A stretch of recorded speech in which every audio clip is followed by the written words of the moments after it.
You know what time it is, everybody. This is your boy, Christian Hanahara, and we're back with the third episode, and we're coming out strong with this, okay? I've tracked him down. The myth, the legend, Pizowell is here. Pizowell, before we get started, man, what's going on? How you doing, dude? I'm loving the shirt. It's perfect. Well, I had no idea what topic we were going to be covering tonight. And I mean, it just so happens that I own like 2 dozen different Part 5 shirts. So I could literally just randomly reach into my closet and I've got a great possibility of grabbing a Part 5 shirt. So, And I didn't say anything to you on purpose because I knew that the gods would bestow upon me the shirt, the perfect shirt for the perfect man. But before we get started, Nick, my co-host, dude, how are you doing over there in Rob Zombie land? I'm doing great, man. I'm doing great. How you been? Dude, I'm good. I'm good. I'm really excited. This is gonna be fun. So, guys, this is what's going on. I'm aptly calling this episode Crystal Lake Memories with Pizzow. So obviously this is a big homage to the amazing book written by Peter Brackey. The dude put countless hours into this book. It's been out for years. It's still selling. So if you don't own the book, the Blu-ray is great, okay? The documentary is great. But I gotta say that book is still, to me, the end all be all. You know what I mean? Because it's a little bit dirtier in there. You really get to see what people feel like even more because it's written. It's not in front of a camera. So I think people are even a little bit more honest in that book. You know what I mean, Piz? oh yeah, for definitely. Yeah. There's Yeah. they're a lot more raw in the book because I mean they're either talking to Peter over the phone or face to face, so you don't get that, I've got a camera in front of me. I need to kind of watch what I'm going to say. They're very unfiltered in the book. Yeah. So it's a great book, guys. Still available at your Barnes and Nobles. I think you can get on Amazon. So of course, get the book. But what we're doing here today is our personal Crystal Lake memories. So this is what's going to be happening. We're probably just going to do the first 8 Paramounts because this is probably going to take some time to get through each one. But what we're going to do is we're going to go around and give our earliest memories, if we can remember, with each entry. Our first memory of how we watched it, when we watched it, what we thought about it, the first time we saw it, whatever. And we're going to rate the films on a scale of 1 to 10. But there is a caveat, Piz, and this is what I hadn't told you yet. You can only give one entry a 10, just one. So that's something I didn't want you to have time to think about. I wanted it to be fresh. At this moment in time, I think I have my answer, but I am ping-ponging between 3 of them right now for a 10. You can go 9.5, you can go 9.9, but only one can be a 10. Okay. So how does that sound? Do you think you're ready to rock? That sounds interesting. Yeah, let's do it. Okay, so how about this, Nick? I want to start with you because, like I said before, we kind of got 3 levels of Friday fans. Nick is a Friday the 13th fan, point blank, period. Is that safe to say, Nick? You're a Friday Yes, sir. fan. Oh yeah, yeah. And I'm not trying to sound better, but like I feel like I am a little more crazier than you. Not necessarily, You guys will both put me to shame. Okay, I will just admit it right here. So don't worry. So I've got a solid 10 years worth of obsession over the films and this and that. But Piz is literally, look down there, literally like the master. So he is like the King Koopa, if you will, of Friday the 13th fans. So it's like you've got these 3 levels. So the history and the memories attached could be very different and things like that. So Piz, let's start with you. Let's just start out with a bang. 1980s Friday the 13th. Can you remember your earliest memory? My earliest memory of that movie is the very first, well, not the very first murder in the film, but the very first murder that takes place in present time. It's the murder of, and the character's name escapes me at the moment. But she's going to the camp to be the cook, and she hitches a ride in the wrong Jeep. And I remember seeing her death for the first time when she gets her throat slit. And there's that cut, and between the flash of the knife and then you see her and her neck just opens up, that little prosthetic piece just opened up and blood poured out, and it looked so real to me as a kid. It just kind of freaked me out. That's my earliest memory of the first one. Was that And give throat slashing really freaking me out as a kid? and give us perspective. Is this one of those old furniture TVs with all the you had the family albums on top of it and stuff you're watching? It was, to the best of my memory, yes. I mean, we're talking about the old school days. We're talking about the TVs that were literally furniture. Your TV was a piece of furniture in your living room. It Yeah. was. It weighed about 2 tons, and it stuck out from the wall about 3 feet. So it took up a good chunk of your living room space, also. So yeah, one of those TVs. I don't remember if it was on VHS or if it was on television, but it had to. I'm guessing it had to be on VHS, because usually that TV cut, they back in the day they'd cut that little part out. You wouldn't see it so well. So I'm guessing it had to be on VHS that I first saw the movie. Yeah. So there you go. That's pretty much. It's gonna go back as far as we are with this one, Nick. And hold off on your rating, Piz. We'll do that once we all get through. Sure. So you have a little bit of time to think about your rating. Nick, earliest memory of Friday the 13th, 1980. Well, I've talked about on my channel, and I think I've told you before, my mom was always someone that, having seen a lot of these movies in theaters when she was growing up, she'd walk around the house and just say stuff. And one of the things she used to say was, "Killer, mommy, killer. I will, Jason." And like, I didn't know what it was. I'm like 8 or 9 years old. And it was AMC Monster Fest, Halloween night. I believe I was 9 years old. She was like, "This movie's great. Like, don't worry, it's on TV. All the bad stuff's cut out. Like, we're going to watch it." She's like, "I saw it in theaters years ago." And I mean, it sounds a little cliche, but the thing that stuck in my mind was the Kevin Bacon kill. And then the reveal at the end, obviously, that it was, it was Jason's mother. And I was like, what? And I didn't see that coming at all. My mom was like sitting there, like smiling and laughing, like, "Oh yeah, I bet you didn't see that coming." Because, at that time I was aware of who Jason was. I just hadn't seen the movies yet. So I assumed, okay, this is gonna be Jason. And it wasn't. But yeah, that was it. My mother taunting me with "Killer, mommy, killer." And then one night on Halloween, she's like, we're gonna watch it, kid. So she exposed me to a lot of movies I probably shouldn't have watched at a young age, but I guess I should be thankful, because but yeah, that's my first memory. That's lovely. Yeah, Lovely. that's an awesome memory. If I could throw in one more memory, that he's reminded me of a memory of Friday the 13th that involves my mother also. I was watching the film when it's revealed that Betsy Palmer is Mrs. Voorhees. My mom knew Betsy Palmer as, this squeaky clean television actress. She used to date James Dean back in the day. She was on whatever that game show was. She was super squeaky clean. And I remember my mother looking at the TV screen and going, "What is she doing in that?" And you're just thinking like, wow, she must have really fell on hard times to be in a Friday the 13th movie. I just remember and how she said it too. Like it's ingrained in my memory. What is she doing in that? Like it's a porn or something. Worse than a porn. But yeah, that reminded me of my mother associated with Friday the 13th too. Beautiful, man. I love going down memory lane like this. So I have yeah, it I really have makes a you memory. feel old though. I have a memory that I talked to my mom about this, so she can attest. She remembers this. It's 1997 or 8, and I'll never forget. It was close to my birthday. I remember it like it was yesterday. We were going to Kmart. We didn't in Saint Bernard Parish, New Orleans, down in New Orleans, suburb of New Orleans, Chalmette, Louisiana.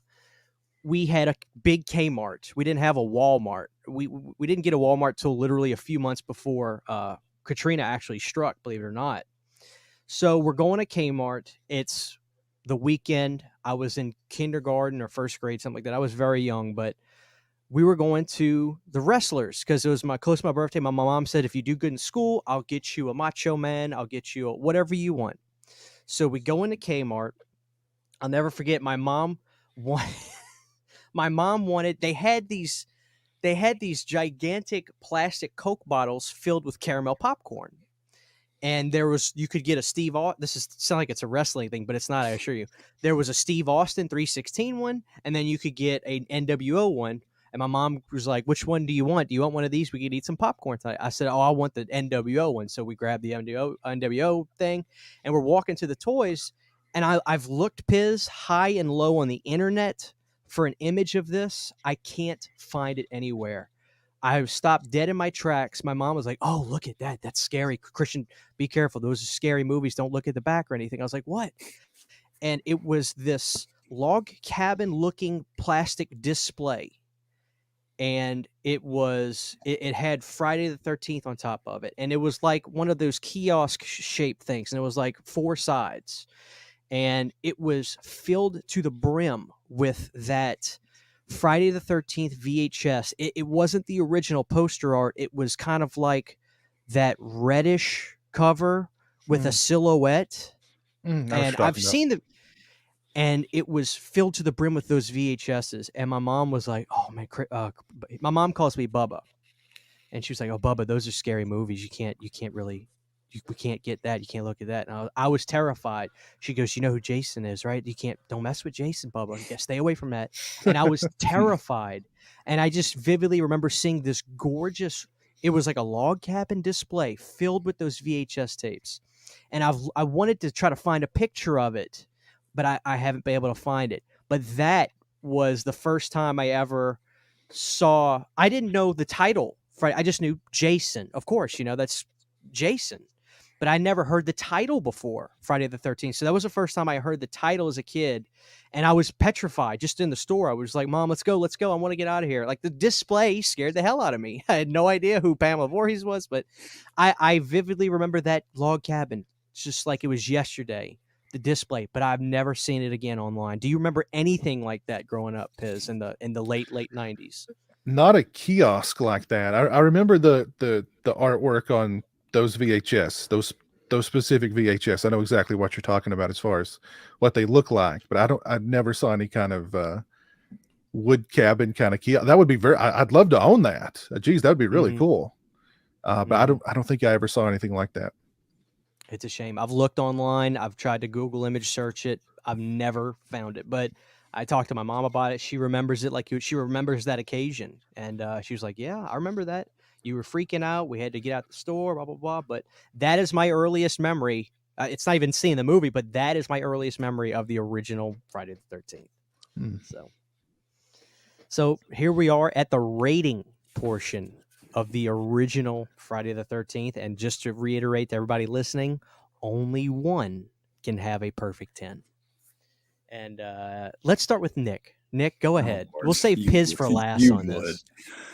I think a fair amount of people will be surprised at which one gets a 10 from me. I'm going to give Friday the 13th a 9.5. And that's not because I don't think it is, a super influential classic horror movie. It is, with a very shocking twist at the end, especially for the 80s. A lot of those slashers were very straightforward. That was pretty smart to do. But yeah, I'm going to say 9.5. Basically because I have to, because I'm only allowed to have 110. So, and I know which one is the 10. So there you do. I think I'm going to be right on the nose with you. But then again, that first movie is so good. I want to say 9.9. I really do. I want to say 10, but there. I mean, I could have said 9.9, but I don't want to be a one-upper like that. I'm just going to agree with you, and I'm going to say 9.5. I'm not going to do the point system. I'm just going to do solid numbers, and I'm going to give Friday the 13th a 9. It has gone up my list a lot over the years. I think, like so many people who watch the movies out of line, out of sequence, when you get to that first movie and you didn't know that Jason was in it, and you're like, well, who's this old lady? Where's Jason? What the hell?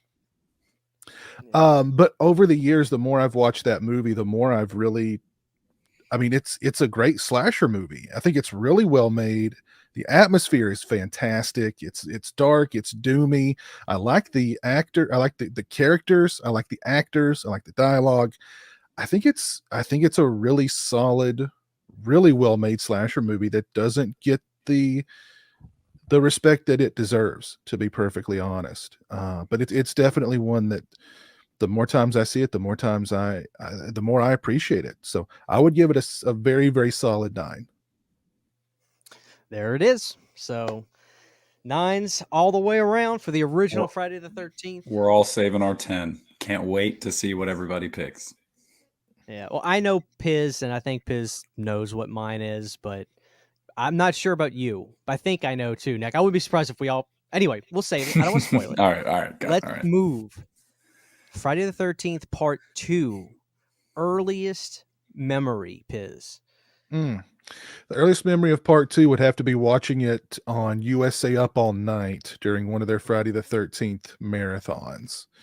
Of course, watching it very, very edited for television, but that's my first memory of part 2 is USA Up All Night. I equate that one with USA Up All Night.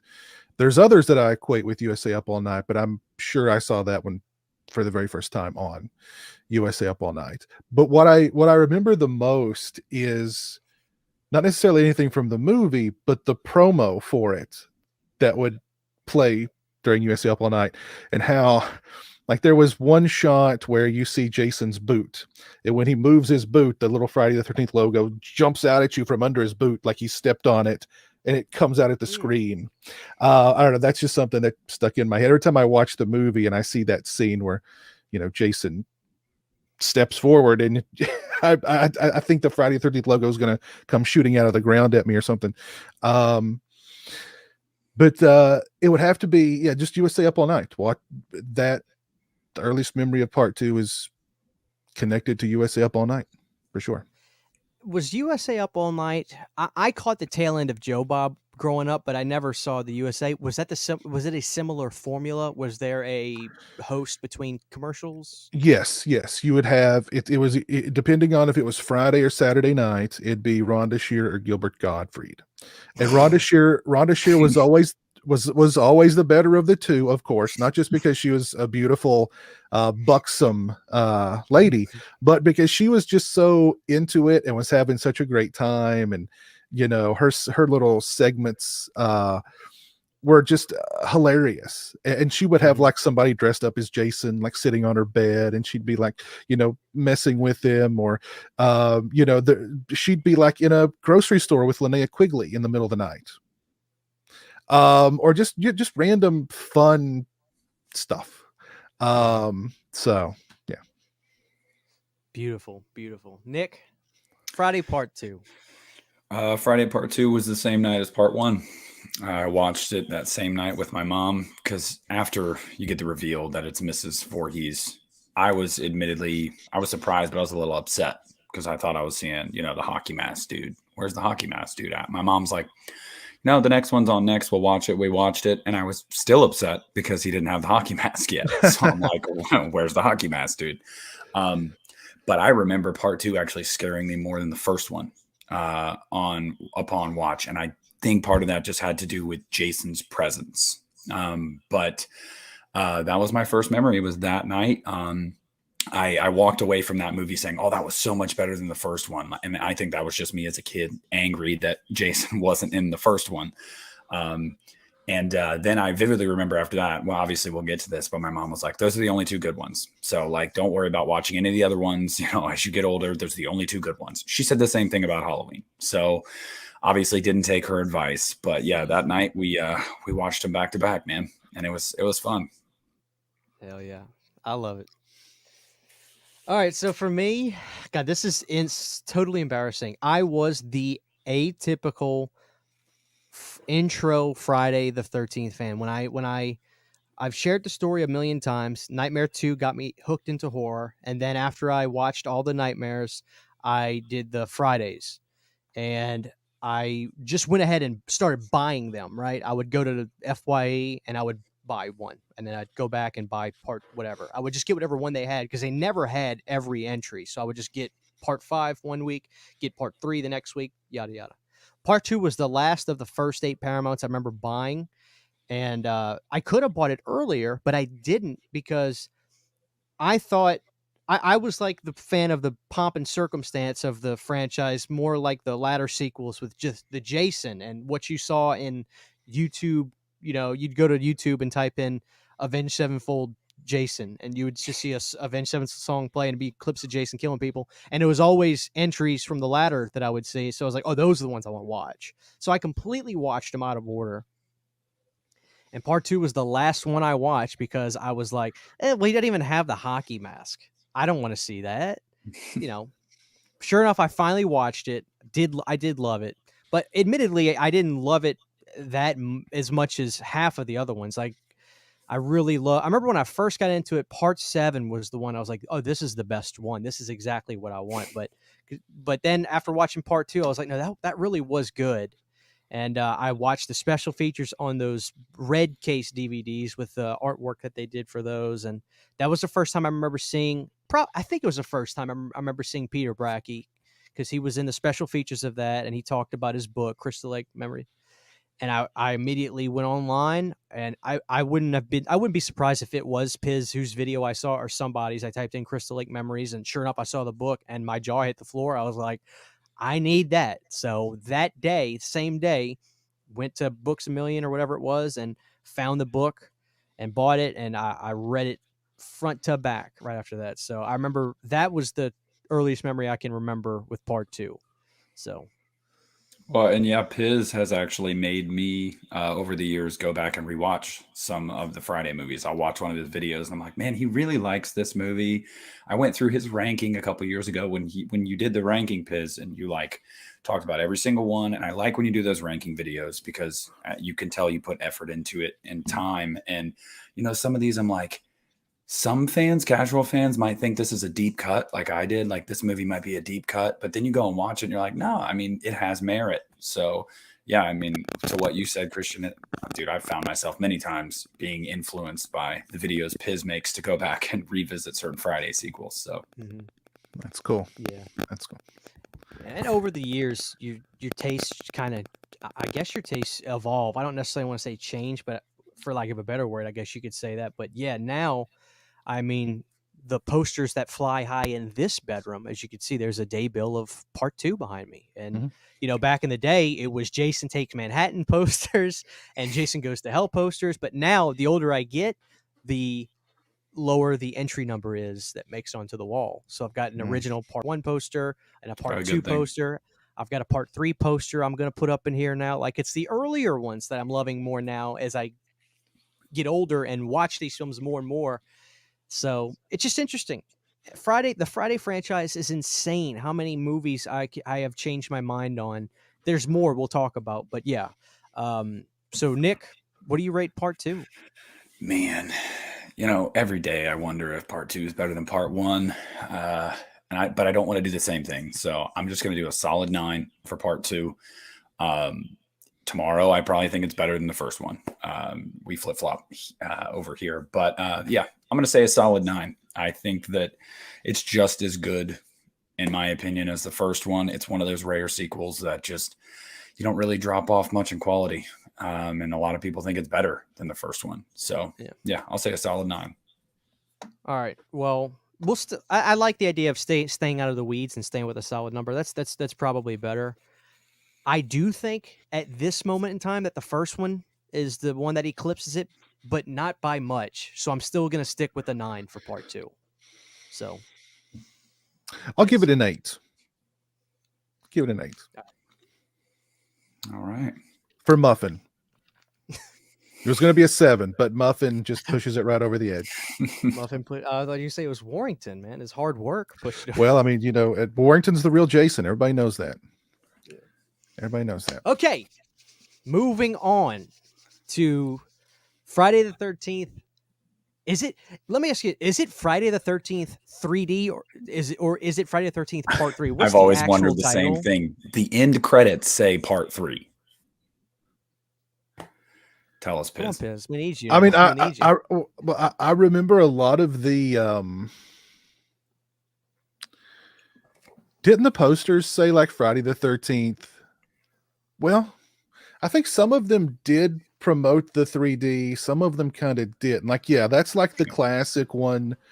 But I think there's also one that actually says something about 3D on it. I might be wrong about that. No, I think you're right. I think you're right. I think I have seen a poster that just says Friday the 13th 3D.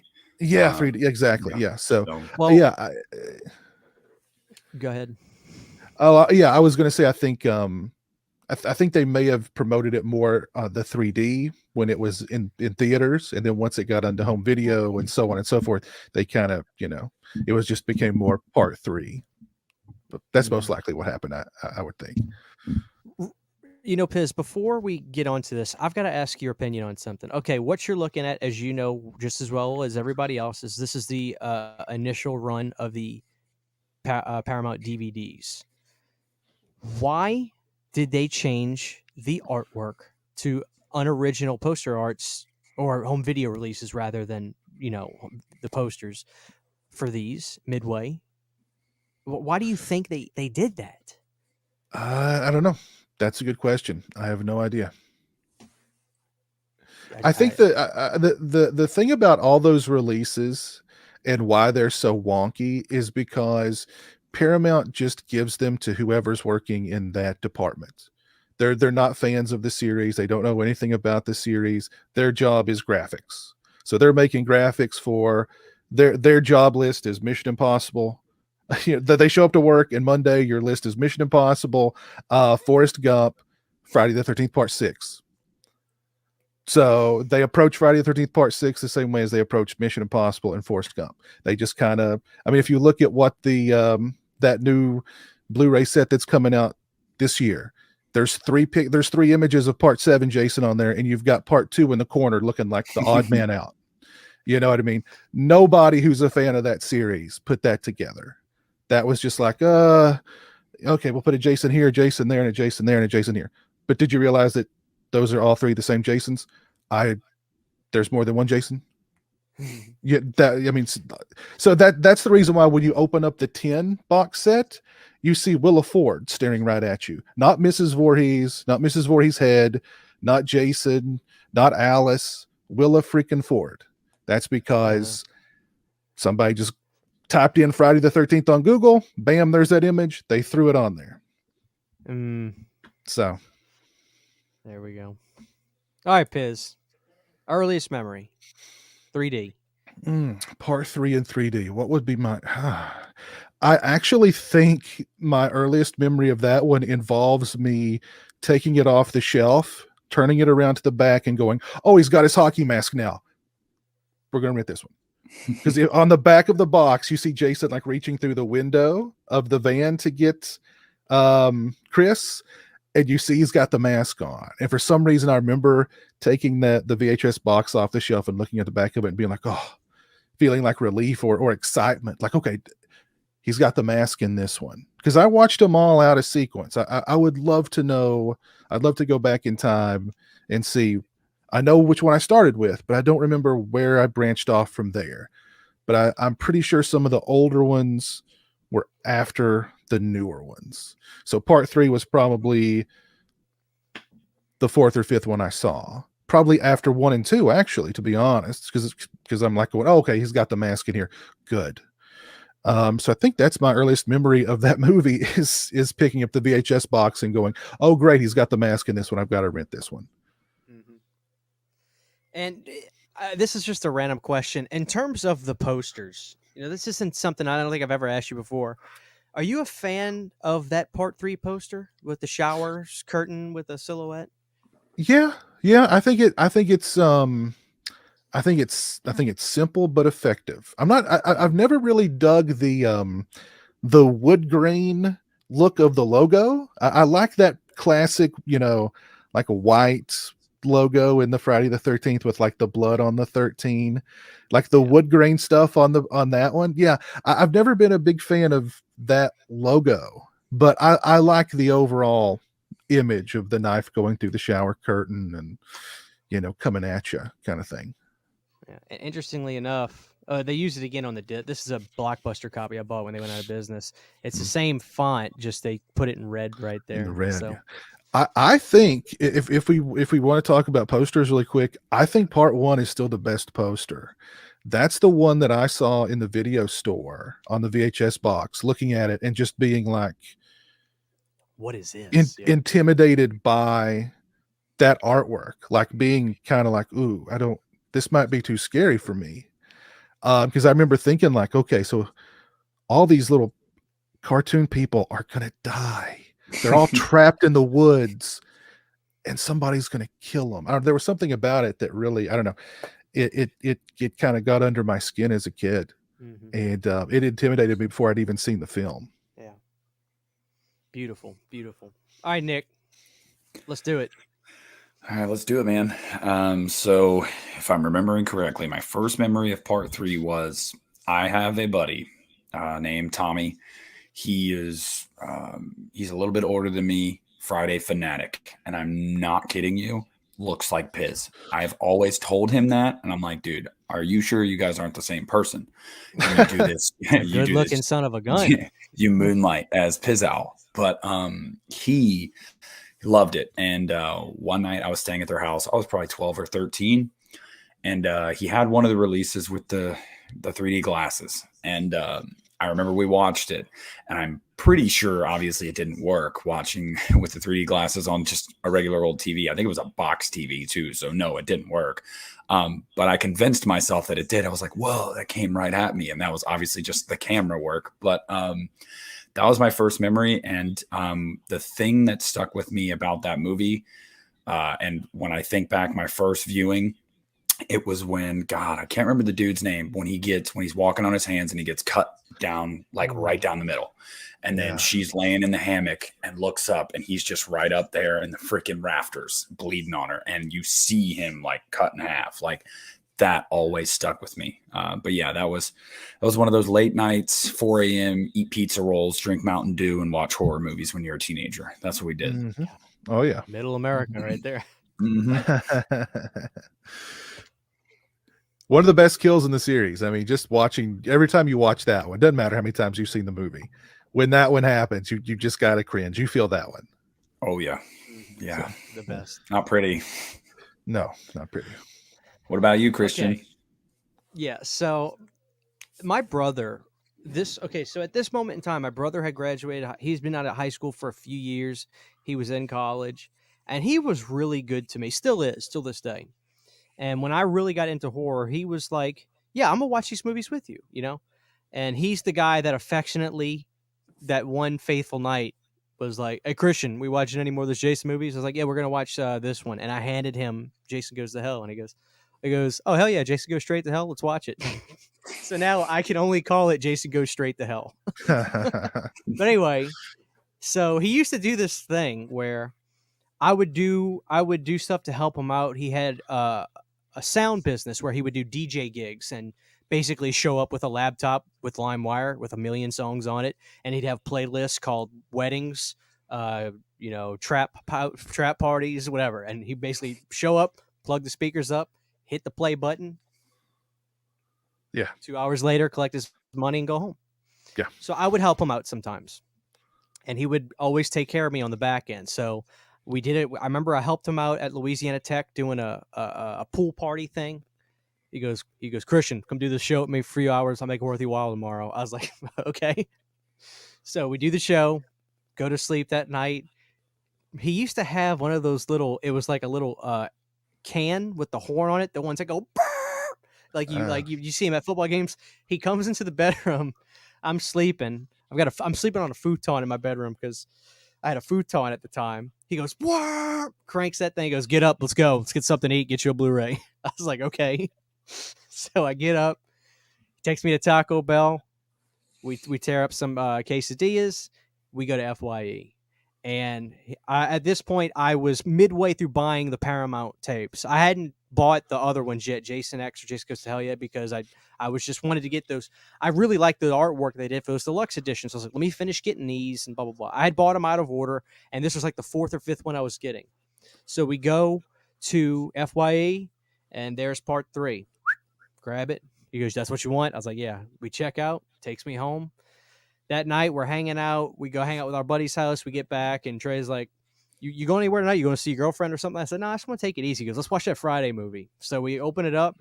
He gets his Old English 40 out. This sucker is massive in his hands. He goes, let's go, let's watch it. And I was like, oh, Trey, this one's 3D. It's got glasses. He goes, hell yeah, give me the glasses. So I put the glasses on. I'm sitting like a mile. Our living room in my parents' house was really big. So we're a mile away from this 45, 50-inch TV. He's sitting next to me, guzzling his Old English 40. I'm sitting right next to him. I'm excited. I'm ready. I was like, oh, Trey, this is the one where he gets the hockey mask, blah, blah, blah. We start the movie. We got the lights cranked out. He's sipping on that thing about 20 minutes in. Like, it's not good 3D because it's the red blue, right? It's not the true IMAX style 3D. About 20 minutes in, you've got a couple of the gags happen. It's kind of cool. I just hear a big I'm like, what's wrong? Trey goes, I gotta take these glasses off, man. I ain't feeling too good. I'm like, what's wrong? You getting sick? He goes, I don't think this 3D is mixing with this Old English. Takes the glasses off. He just kind of leans back in his chair like this. He goes, I'll be right back. He goes in the bathroom. I just hear him. He yaks. Gags his butt off. Comes back in. He goes, all right, I feel good, man. Can we just do the 2D version instead? I was like, yeah. So we start the movie over. We played the 2D version. And at that point, that was like my favorite one I had watched. I loved part 3. I was like, okay, this is what I had in mind. When you hear Friday the 13th, like this was exactly what I had in mind. So yeah, that was a great memory. I'll take that till my dying day. So ladies and gentlemen, do not mix the Paramount DVD 3D with an Old English 40 sitting a mile away from a TV.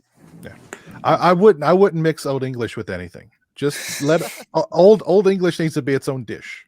You know what I mean? Oh man! All right, Nick, rate it. Oh, of course, it's me first. So, all right, I'm just gonna do it. It's a 10. It's my favorite Friday movie. As Christian just said, I think it has everything that Friday needs. I think that Steve Miner's directing is super underrated. I think that movie is shot really well. I think the characters overall are very likable. The acting is very good. I love Chris. I think she's a great final girl. I always remember her getting carried away in that police car, just laughing maniacally and looking at the barn. And, it's like, oh, she's done for. She's going to the loony bin. I just love the movie. I think that this is also obviously before you had the MPAA neuter the Friday the 13th franchise. So you got some awesome kills in this movie. Just some of my favorite kills. Yeah, I love it. So I'm going 10 on it. And that's the 2D version. I'm so happy about Old English. Yeah. I'm so happy that you rated that too, because I love part 3. It's not my favorite. I'm actually going to go with I call it a strong 7. Okay. Oh. I do think it's the weaker of the Steve Miner Fridays. I thought part 2 legitimately felt like a Sean S. Cunningham film, which I think is what the crux of Friday is, I just give it a strong 7. I don't have anything bad to say. I just give it a strong 7. So that's where I stand on part 3. Help me out here, Piz. I would give it a 7 too. It's my least favorite of the first 4. But I mean, there's still a lot of things I like about it. It is a little. There's some. There were a few ideas there they didn't quite think through, and I think they were a little more. I think Miner was a little more focused on getting those 3D gags right than anything else. But I love Richard Brooker as Jason. There's a lot of. I usually say there's 2 camps. You're either a Brooker guy or a Hodder guy. And even though Brooker only did 1, he's got a lot of fans. And I think I love the look of Jason in part 3 once he's unmasked. I love that look. Mm-hmm. I love the mask from part 3 too. That's my favorite one to paint, really. That barn scene. I love the barn scene look of that mask. But I really love Brooker's performance as Jason. The characters are I love the biker characters. I think they're really interesting. How can you not love Shelley? You know what I mean? God, I feel so bad for him. Poor Shelley, I Not know. to mention the African American gentleman in the film has to be related to Dave Chappelle. That guy looks exactly like Dave Chappelle. But yeah, I don't know. For me, it's not as strong as 1 or 2, and it's pretty far back there compared to 4, in my opinion. Yeah, I would So, say really quick, this is not this is just my, like, objectively speaking, are 1 and 2 probably better made movies. Yeah. I just have such fond memories of part 3, and I feel like I got everything I wanted out of a Friday the 13th movie, and I feel like that's the one that I revisit probably more than any of them. But yeah, I agree. I knew I'd be the lone wolf here. No, I know a lot of people who are like that. I know a lot of people who 3 is if it's not their favorite, it's right up there, and Brooker is their favorite Jason. Yeah. I know a lot of people who are like that. Yeah. And in terms of music, that disco theme is money. It's just pure, unadulterated money. Yeah. Mm-hmm. So, I love 3. Aesthetically, 3 is a 10 to me. I mean, I love the feel of 3. Like I said, when I think of Friday the 13th, part 3 is one that jumps to mind quickly just comes right to mind. But yeah, I just think that I think his previous Friday part 2 was quote unquote the better one. You don't have Jason raping people or attempting to rape people, or you don't see the little wire gags.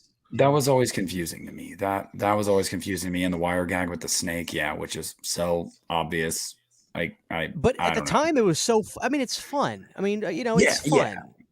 If you could spend your life picking apart 80s movies for some of these gags that don't age well. That's not the point. So yeah. Mm-hmm. I will say this for part 3. Whenever I either drink orange juice out of the carton or eat a chocolate donut, I think of Harold in the store with the bunny. So whenever I eat a chocolate donut or drink OJ out of the carton, I think Harold. Yeah. I just think that scene too with Harold, I think that whole, like, it's not the opening, but it's right after the opening. I think that's pretty suspenseful. I don't think that really gets talked about enough. Jason kind of stalks them for a good 10 minutes before he does anything. So there's a really good sequence, really good part of that too, where you can see Jason's sort of how he tries. There's the scene where she's getting the clothes off the line and Jason's like standing next to the barn or the garage, and he wants her to come into the garage. He's trying to lure her into the garage because he knows he can get her by herself, and boom, she's done.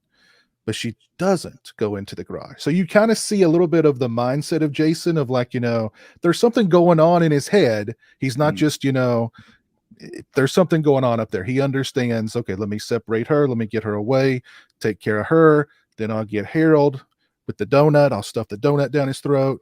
So yeah, that was, I think that might've been the first time in the series really where you kind of see the wheels turning in Jason's head. Because the part 2 Jason that I remember, he's more of that, just kind of, he's coming at you kind of thing. I see you, I kill you. Yeah. Yeah. And also, really quick, I know I don't want to get too into the weeds, but also to what you said, there's the scene where I can't remember the dude's name, the stoner dude that's in the outhouse, and Jason tries to lure him into the barn as well. Right. Where he shakes the outhouse and then he comes out to see who it is, and you see Jason going into the barn. He's like, "Oh, is that you, Shelley? Is this one of your jokes?" Like, he definitely, there's something going on up there. Yeah. Now I want to watch part 3. I just watched it before we did this. So. And I mean, again, something else. It's lower on my list, but there's these moments that keep popping in my head that are very effective. When the unmasked Jason sees Chris out on the boat and he's hissing and he's clawing at the window to try. That's freaky, man. That's freaky. Then he just comes out the door and he's just lumbering around at her, and I'm like, what the hell? He bursts out that door. That door explodes. Yeah. So. All right. right. Reminiscent about 3D. All right, so here we go. The not so final chapter. Piz, just go ahead and take it away. What do you start with the final chapter? Oh, I always start with Tommy because I was young when I first saw that movie, and Tommy was me. He was the horror fan, video game playing kind of guy, a single mother family, which is what I was my predicament as a young man too. So I really felt this kinship with young Tommy. I think this was even before I even kind of knew who Corey Feldman was. Maybe I'd seen The Lost Boys by then. I probably had, but it wasn't like, oh, it's the Frog Brother. It was like, oh, he's kind of like me. He likes horror and he's into masks and he plays video games, and I, I dig that. I dig that. But then at the same time, what got to me was, well, Jason hurt him. He's just a little kid. Jason won't kill him, will he? He's just a little kid. So that was something too that kind of, watching the movie as a kid, thinking like, oh man, will Jason hurt him? And then when like Jason's after them, being like, oh crap, Jason's for real. There was more. There was an added kind of danger. There seemed to be more on the line, having young Tommy in the film. So that was the thing that I really latched on to the first time I watched the film. Brilliant, brilliant. Nick. It is literally the same thing. I had already seen The Lost Boys because my mom loved The Lost Boys, so we actually owned that movie, and it was the same friend Tommy that showed me it, and we watched the final chapter one night as well, and I just remember the same thing because I think I was like 12, and I identified with him too, and I thought to myself like it Piz basically said everything that I felt. It's like, you're a kid. You feel like if you put yourself in that position, if I were in this situation, well, Jason wouldn't kill him. Jason's not going to hurt him. He's a little kid. Like, and then you see him hurt him and you're like, well, damn, like, okay. So it makes you kind of scared as a child. Like, if I came across someone like this, even though I'm a kid, they would still want to hurt me. And also I loved Corey Feldman because of The Lost Boys. So I remember when I saw him in the movie, I was like, wait, he's in this? And Tommy was like, yeah, he's in this. And I was like, wow. But the thing that always stuck in my craw with that movie was, as cliched as it is, it's the end with just the nasty face and the die. I mean, I just always remembered that stuff was pure nightmare fuel as a child, because you get the nasty face and just the brutality of that scene, and a kid is doing this, it's that really stuck with me. Yeah. I think for me, what was really great, I wish I remembered the guy's name. Not that he probably watches my channel, but nothing is better when you go to a store or there's a store you frequent, like an FYE or a rental store, whatever, and you become friends with somebody that works there, and they give you recommendations and you can trust them. There was this one guy, he had long hair, rock and roll dude, worked at the FYE I had near me, and he would take notice of the stuff I was buying. He's like, dude, I'm seeing you come in here a lot. I mean, are you just now getting into these films and stuff like that? I was like, yeah. And I was like, I wish you guys would have all the Fridays at the same time so I could buy them. Because people are buying them, man. It's hard to keep them on the shelves. Taking mine, those deluxe DVDs hadn't been out too terribly long at this point.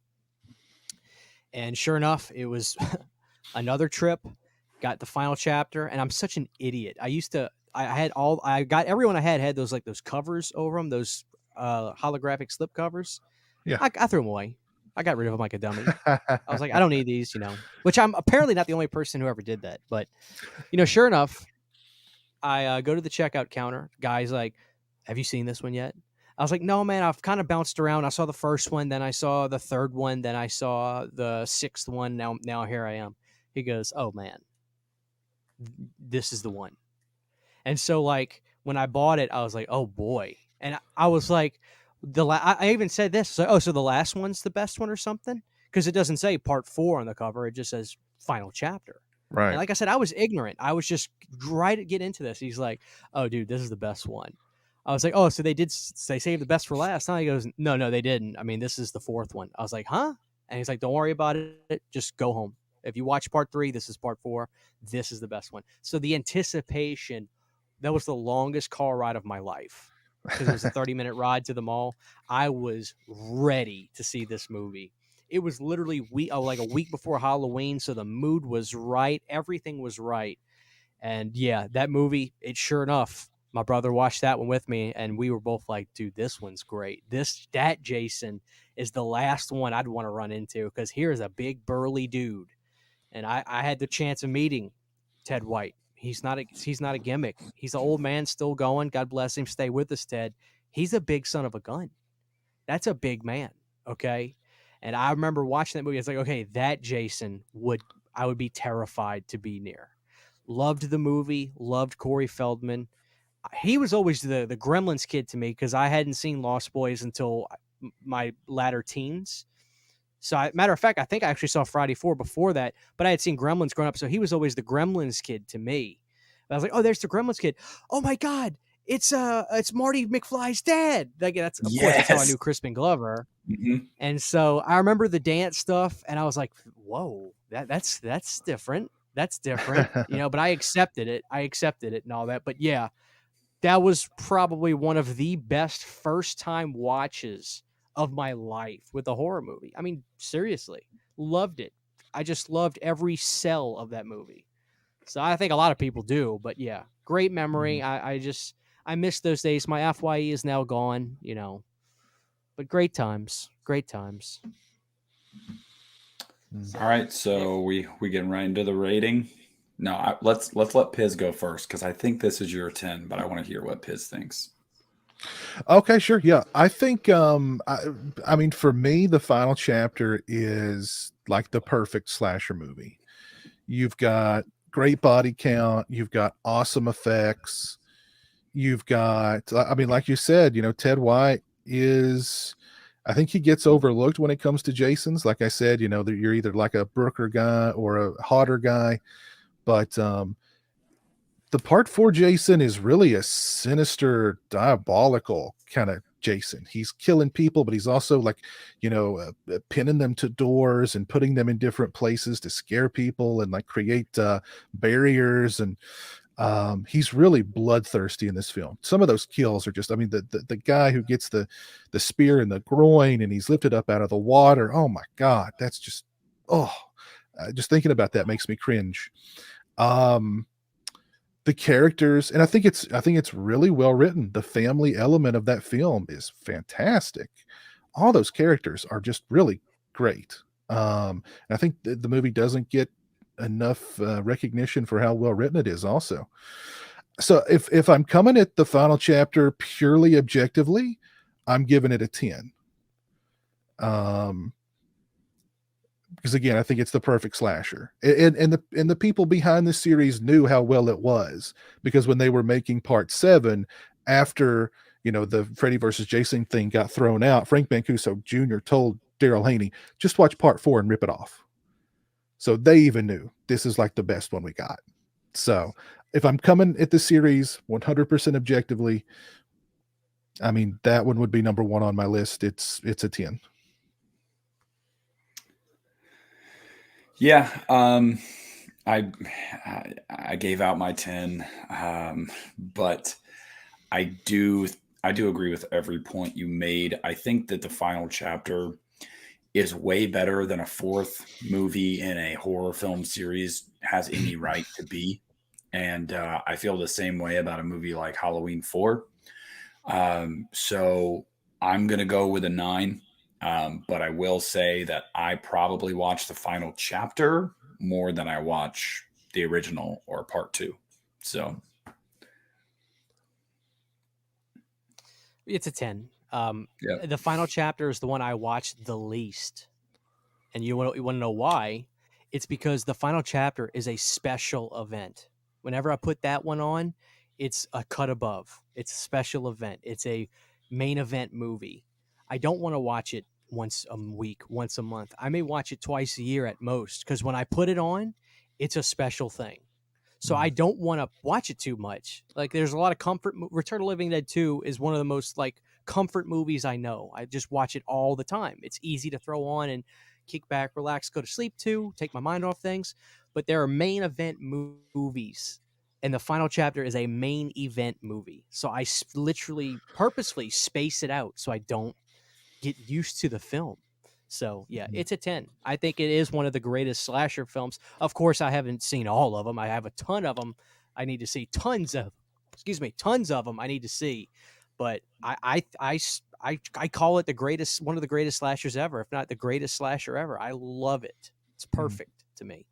Trish is one of my favorite final girls because of Oh, her I love nuance. Trish. I love She's Trish too. so subtle. I think she was just gorgeous in that movie. I just loved her. Her reactions, her facials, the way she like reacted to Jason was just great. So Mhm. I I loved her. I love her at the end when basically, I mean, everybody's dead but her and Tommy. So she's the only thing standing between Jason and Tommy. And I mean, she gives Jason a run for his money when she's holding that machete. She's like, I've got something for you. I've got something for you. And when he's got her down and she's just pounding on his mask. I mean, she gives him a run for his money. She messes him up pretty good. So I mean, that's something I always respected about Trish too. She's right up there with one of my favorite final girls too, who doesn't get the recognition that she deserves. And more on Ted White. I've met most of the Jasons, and Ted White had to be the biggest. Ted White, I kind of had to look up to Ted White. I've never had to do that with another Jason. Brooker was a big guy. Hodder, of course, is a big guy. Let's see, who else have I met? I mean, Warrington Gillette is like 8 feet tall. I'm joking. But yeah, I mean, like, and Ted White was probably in his 80s when I met him. But I mean, huge guy, built like he could kick a 20-year-old's ass with no issues. He is, I've heard he's not in great health now. His convention days are kind of behind him. His signing days are also kind of behind him at this point. So that's kind of unfortunate. But yeah, he super nice guy. I asked him a story about I forget what did I ask? I don't remember what I asked him about, but he was talking about how much he wanted to strangle Corey Feldman. And I don't know if he realized that the adult Corey Feldman was sitting next to him, but he was just like, "Oh, that kid! I hated him. I just wanted to strangle him every single day." And I honestly don't. He probably didn't care because I mean he's 5 feet taller than Corey Feldman is, but Feldman was just sitting next to him like going like. But I can That had to have imagine been Ted. funny. I can imagine Ted White wanting to strangle Corey Feldman. But yeah, yeah. So yeah, He'd probably want to strangle adult Corey Feldman too. probably two. Yeah. All right. We've come to V. probably the co-main event of the evening. A New Beginning, Friday the 13th, Part 5. Piz, I'm sure you've got some legendary memories attached to A New Beginning. I do. I've got a great memory attached to it. I'm a little kid sitting on the floor of my living room. My grandmother is watching the movie with me. She didn't care. She'd watch whatever with me. Didn't matter what it was. She'd just sit there and watch it with me and wouldn't say a word. So I'm watching Friday the 13th, Part 5. And the insurance lady comes. Now, back in the day, when the insurance lady came by the house, you just opened the door and you let her in, and she came and sit down and she did her paperwork and you did whatever and blah, blah, blah. She comes in the house, and it's right at the moment where Debbie Sue Voorhees is bare as the day she was born. And I remember I'm sitting there as a little kid on the floor watching this, and I can imagine now, her like sitting there on the couch and me sitting in front of the television, this little kid watching this beautiful, beautiful, buxom. God broke the mold after he made Debbie Voorhees. Just broke that mold. And then like looking over and seeing my grandma watching it with me and just having like no objections whatsoever. And I remember the insurance lady said, does your mother know that you're watching this? And I think I said something to the effect of, oh yeah, she rented it for me. So she was aghast that I was watching Friday the 13th Part 5, watching this beautiful naked woman who eventually gets a pair of garden shears through her eyes. She was aghast. I can only imagine. She probably called, child protective services after she left the house. And I can imagine her going back to the office and going, oh my God, these people, that boy's going to grow up and be a complete psychopath. And look at me now. So that's my earliest memory of Friday the 13th Part 5. The insurance lady being aghast at me watching Debbie Sue Voorhees in that film. And, now, let me ask you this though: even at that young age, was that a top tier Friday for you? Here's the thing with Friday 5. I don't remember my placement of it the first time I watched it. I remember there was a lot of things I liked about it. I really loved the end that took place in the barn. I thought that was really cool. As I got a little bit older, I mean, of course, it took on it was labeled, the one with the fake Jason. It was the fake Jason movie, and so it was kind of it was down a few pegs on the list. Definitely wasn't near my favorite Fridays. It was probably more toward the bottom. But I mean, it was one of those movies that I revisited more and more over the years, and mostly thanks to USA Up All Night, and just the humor of that film and how dark the humor is, and the characters that are just, this Part 5 has the most memorable characters of the series. There's no doubt about that. Everything about that movie I love now, with every fiber of my being. I really think that's just that's my comfort Friday the 13th. Like, the one that you said you could sit back and just, watch or whatever. That's my comfort Friday the 13th movie. I think it's a great slasher movie, a great murder mystery slasher movie that's super sleazy. Again, super memorable characters, great freaking dialogue. Yeah, I love everything about it. I could care less that I actually like the fact that it's an imposter. I love Roy. So it almost takes the series back to its roots a little bit, because instead of the vengeful mother, you've got the vengeful father here. And so I don't know. I love the movie.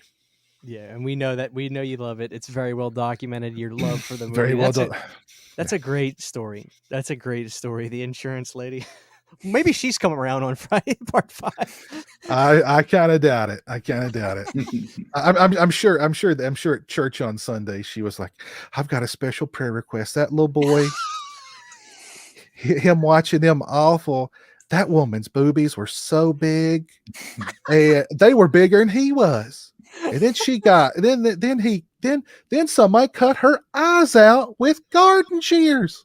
Whole time Grandma was on the couch, just sitting there, let it happen. And that boy's mama was sitting on the couch watching this. I could not. Listen. I pray for that family, that little boy.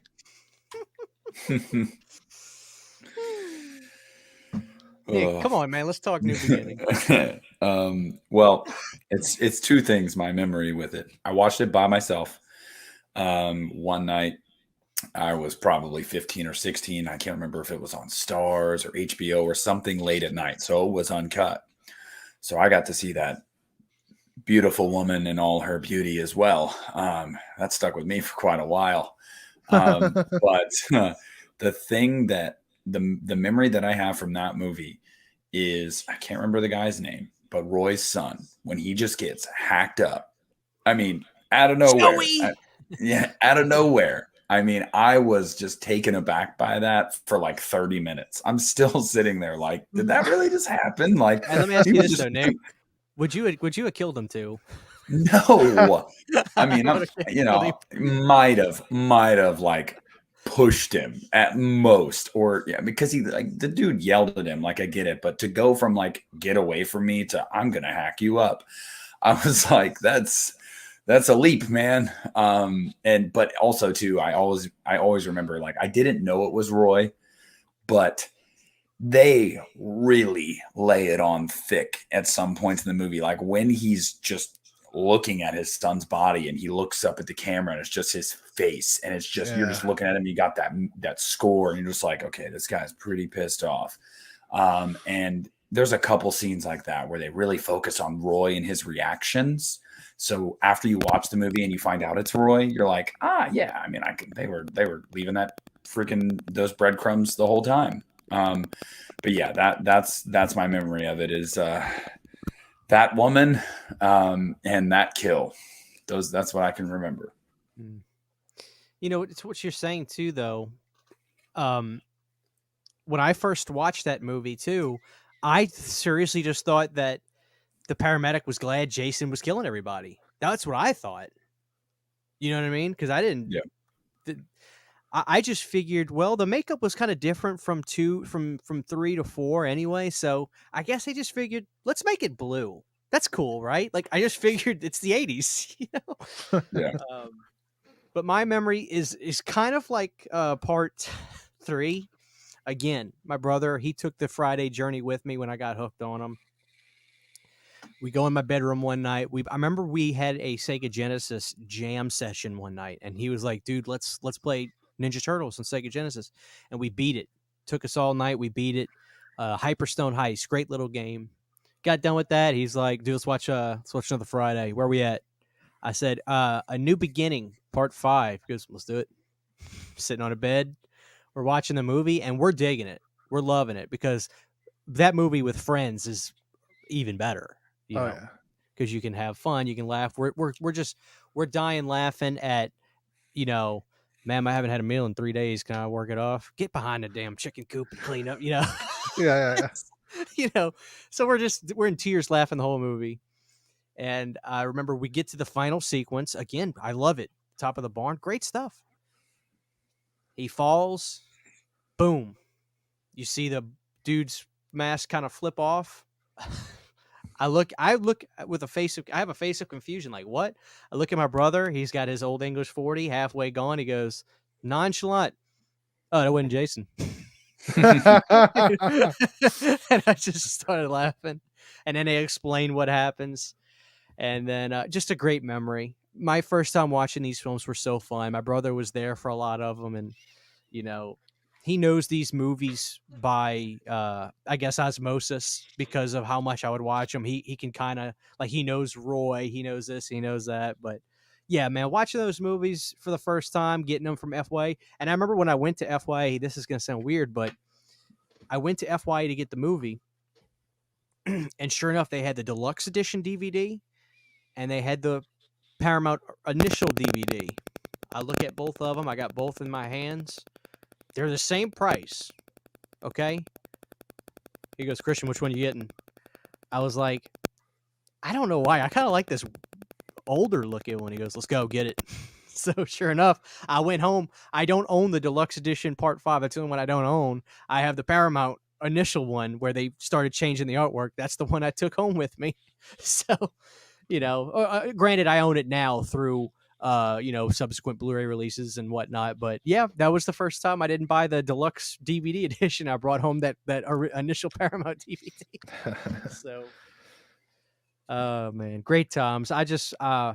I wish I could go back to those innocent days and watch those movies for the first time again because God Almighty, I knew I was watching greatness even from the first time. You know, it wasn't like I'll warm up to these. I was like, no, this is what it's all about. You know, if I wouldn't have gotten to Friday the 13th from the start, I don't even, it's hard to say. Like, first impressions are the most important. So, getting into horror, Friday the 13th is literally, I think, the best franchise to just dive into. So, man, I owe that franchise so much to where I'm at today. But part 5, what a great memory. Who wants to rate it first? Who wants to go first? Go ahead, Nick.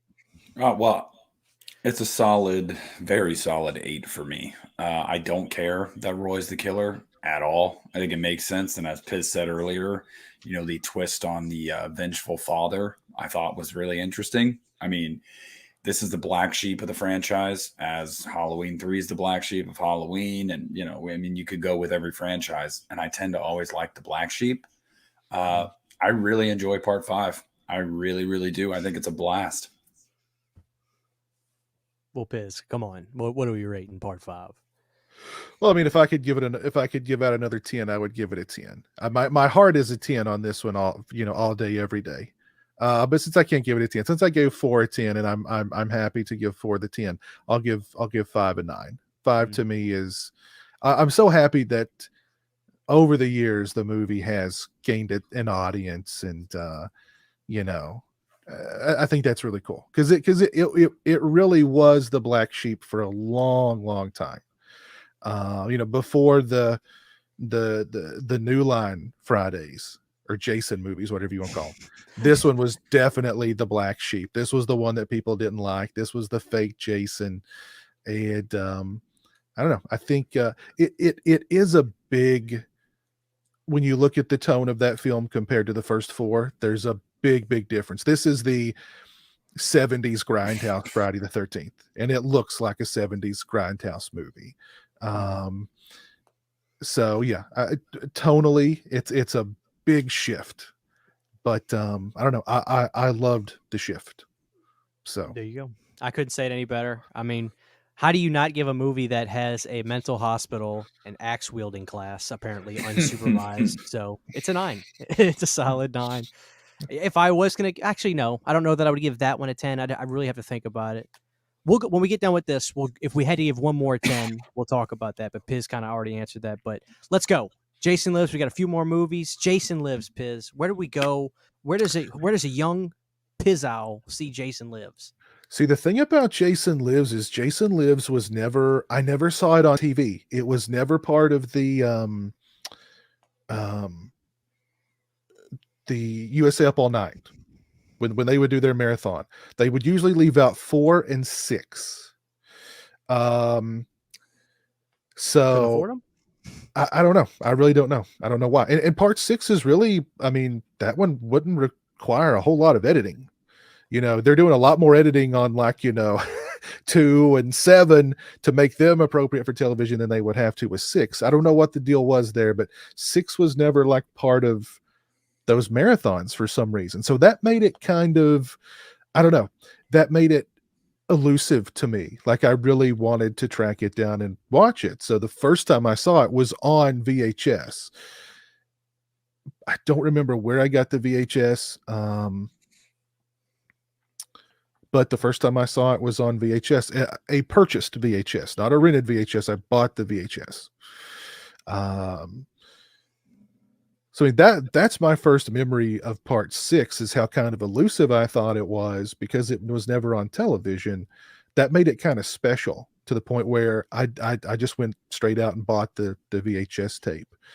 And so that would be an early memory of just the movie as a whole. First memory of just the movie itself, I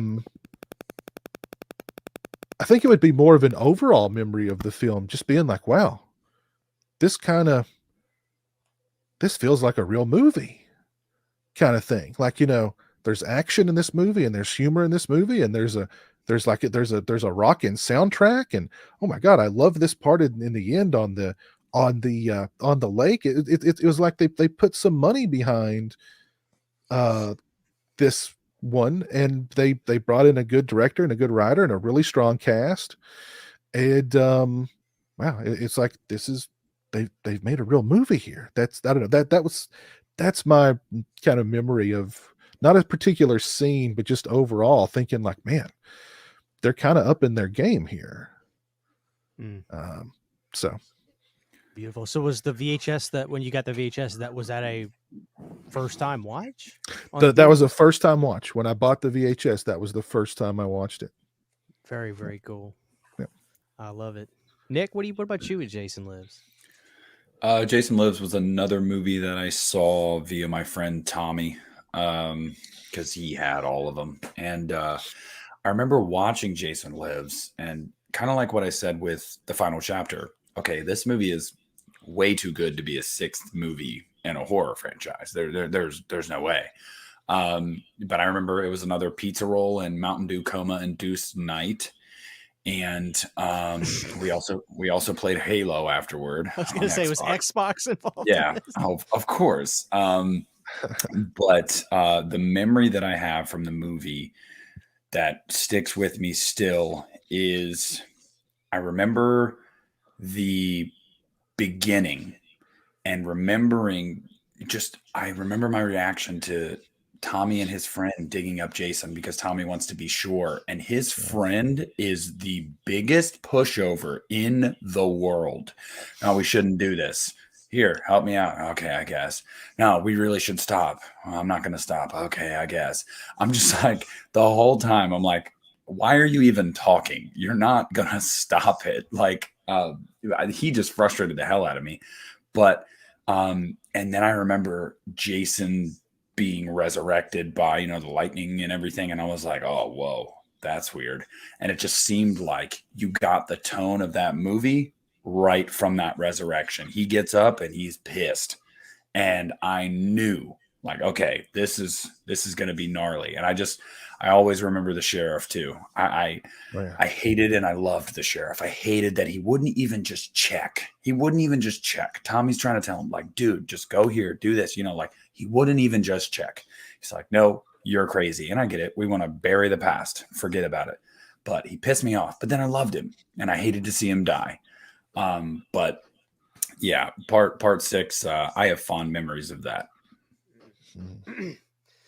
I think for me too, I think this was probably the last Paramount Friday I watched.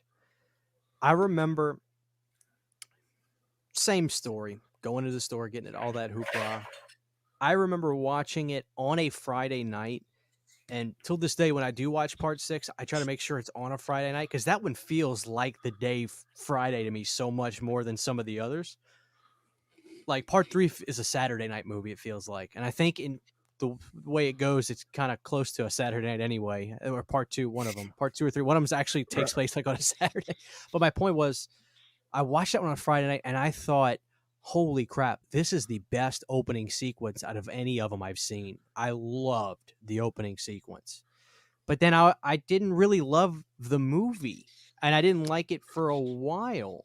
It was pretty low on my list. I've come around to it so much now, but I don't necessarily know what it was. I used to always say, why is Jason wearing garden gloves? Why does he have a tool belt? Why does he look like he needs to be on Home Improvement? And I would just kind of harp on that and not revisit the movie often. So it would be my least watch one over the last 10 years. So I eventually asked myself not long ago, I mean, this is kind of a recent memory. I was like, why do I say I don't love that one so much? Alice Cooper's top 5 of my favorite bands, musicians. I love the soundtrack. What is it about that movie I don't love? Return of the Living Dead's my favorite movie. Tom Matthews is in that. What do I don't love? And I was watching it and I was like, I love this movie. I guess I was just not watching it and just saying that because I was just saying that. Who cares if he's got gloves on? So what? And now I love it, but I do remember when my first time watching it, I was like, this opening sequence is something else. I loved it. So just another good memory. It was a good time in my life when I was watching these movies. I've never felt more alive up until that point. Getting into the horror was like, I finally found what it was I was looking for that I didn't know I was looking for. And by the time I watched the last Paramount Friday, which was 6, I was like, I just have a feeling I'm going to be dealing with these films for a very long time. And here we are years later. But yeah, great fun memories with part 6. And I'm glad that I now really love it. I watch it quite often now. So that's me with part 6. I think some people's qualms with the movie, and maybe this was part of the reason why you didn't like it at first, was that it is kind of jokey and it breaks the fourth wall and it kind of makes fun of itself a little bit, but not. It never makes fun of Jason. It makes fun of itself, but it never kind of makes fun of Jason. Which I think that was smart on Tom McLaughlin's part, because he's making the 6th movie here. So, let's have a little fun with it. I think you can go either way with the sense of humor. You either dig it or you kind of don't. Um, I mean, I dig it. I've always dug it. It's part 6 isn't quite in the upper echelon for me, but it's really close. It does so much right, Mhm. and it's so polished for a Friday the 13th film. Um, but yeah, I think a lot of people watch it and they're like, it's just a little too right there at the very beginning. It's got the 007 opening with Jason, so right there off the bat, you kind of like, what is this about? And of course, then you see Horshack, and you're like, what's Horshack doing in this? I love Why him is in that movie. Yeah, it's like what's Horshack? What the okay. And the resurrection by lightning, like Frankenstein, and I don't, yeah, I could see people kind of going like, oh, this is what is going on here. This is like a comic book. This is just too hokey, and I don't know. I dig that about it. I think it's definitely the most polished. Well, eight is pretty polished. I think it's the most polished of the Paramount 8, in my opinion. Mhm. So what's your rating? In 8. I'm gonna go an 8 as well. I'm gonna go a 9. I really do love it now. I'm a little biased. I had the chance to interview Tom not long ago, and he's just a lovely dude, and I have so much respect for him. Not that I didn't before, but he truly is a good guy, and he went for it. And I do think he was a little bit ahead of his time with some of that humor. And he actually did say that Kevin Williamson finally did meet him at a convention one day. He was like, "Dude, like I kind of need to apologize to you. Like I kind of took your humor a little bit, but I loved your movie, so that's kind of where it kind of came from." And Tom was like, "Thanks." Like, yeah, you know. But I do think it's a good. Like, there's to me there a lot of the Fridays have similar shades of gray. And I would say 5 and 6 are bumps in the road, but they're welcome bumps in the road. So when you get to them, it's like, okay, this is a little bit different. So here we go. And then we'll Yeah. kind of get back on track, which is where we're going. But I think they're welcome bumps in the road. And Alice Cooper, that soundtrack is amazing. So Yeah. I love Yeah. it. And Manfredini did things a little bit different, still the same kinship, but I like it all. I really like it. So I'm actually going to go 9. I have a big affinity with Jason Lives now. So there we go. Okay. New Blood. We're almost done, Piz. Now I know something special about New Blood with you, but let's go. New Blood.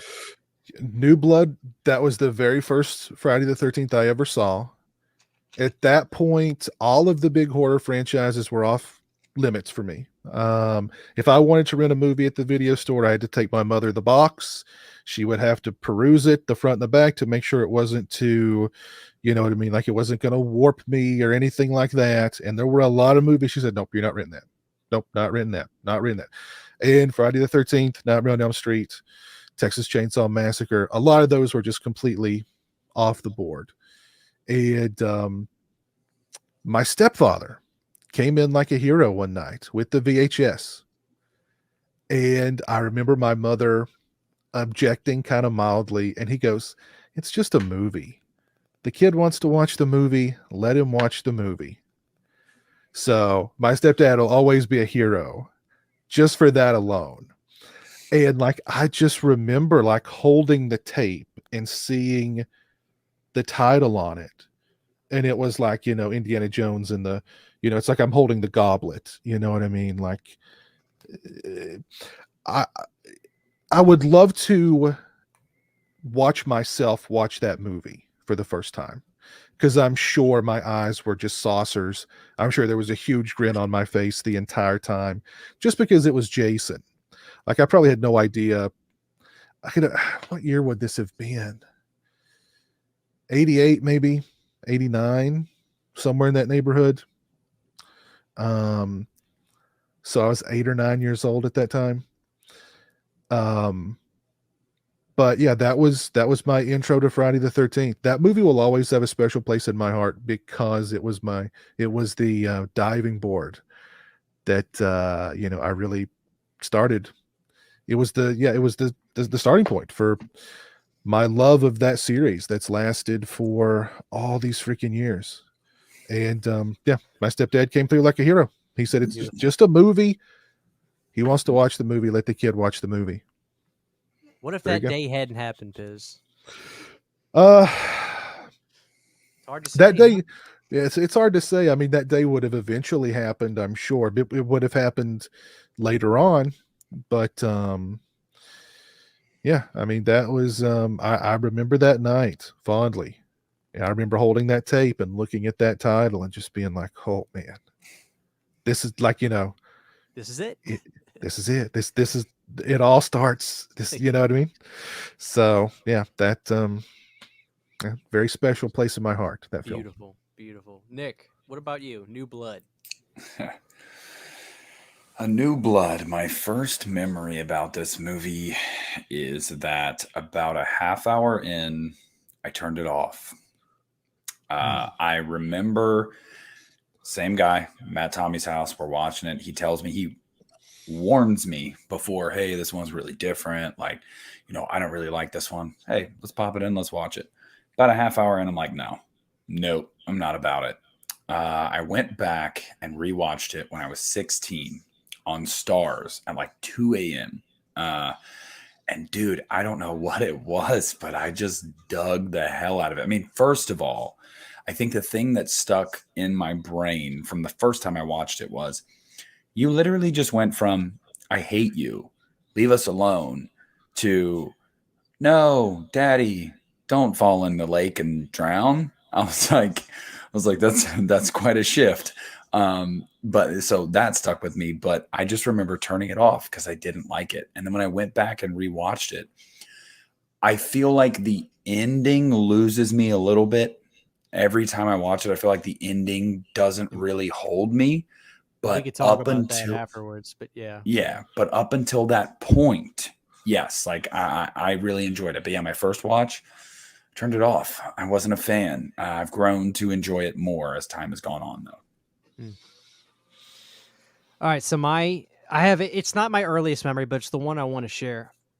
Of course, I watched the movie and I was like, "Holy smokes, who is this guy? This guy is amazing." Google Jason Part 7, Kane Hodder. And I was like, "Okay, this guy's he's got the same birthday as me. Oh yeah, this guy's my Jason, you know." I am a Kane kind of Piz alluded to. I am 100% a Kane Hodder guy. 100%.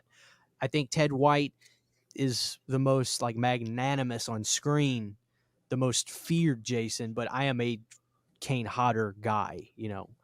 Um, this is a fun memory I have. So around the same time that I got into horror, I also got into laser discs. And naturally, when you become a Friday fan, you want to collect everything you can Friday. Doesn't matter if it's trash cans, drawers, cell phone cases, condoms, whatever. If it's got a hockey mask on it, you want to get it. You know, it's the most collectible franchise in the world. Even though Nightmare is my favorite, nothing's more fun than collecting Friday stuff. It's just the way it is. So naturally, I tell my wife at the time, then girlfriend, I was like, Sydney, I really like these laser discs. I grew up with these. These are fun. I got a player. I want to try to get some of the Fridays. We got part 1. We got part 3. We got part 6.